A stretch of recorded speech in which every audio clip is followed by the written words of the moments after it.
இன்றைக்கி நான் வந்து 10 கிலோமீட்டர் கம்ப்ளீட் பண்ணிட்டேன்.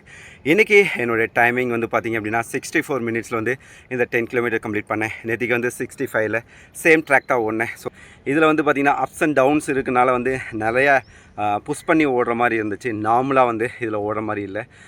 புஷ் பண்ணி ஓடுறனால என்னுடைய டைமிங் வந்து அதிகமாக இருந்தது. ஆனால் ஓடும்போது ஒரு ஹாப்பி ஃபீலிங் கிரவுண்டில் ஓடுறதோட அதில் இருந்துச்சு. ஏன்னா நமக்கே தெரியுது நம்ம வந்து ஹார்ட் ஒர்க் வந்து ரொம்ப அதிகமாக இதில் வந்து போடுறோம் அப்படிங்கிறது. ஸோ அது வந்து நல்ல வந்து ஒரு மோட்டிவேஷன் கொடுத்துச்சு.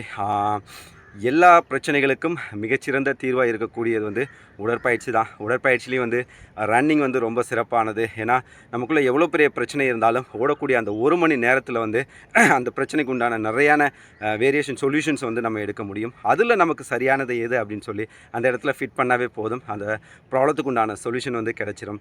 ஸோ உடற்பயிற்சி உடல் மனதுக்கு மட்டுமல்ல, நம்மளுடைய சமூக சார்ந்த பிரச்சனையை தீர்ப்பதற்கும் மிகப்பெரிய அளவில் உதவியாக இருக்கும். ஸோ உடற்பயிற்சி ஒரு திருவிழா. அதில் கலந்து கொள்ளும் ஒவ்வொரு நாளும் கொண்டாட்டமே.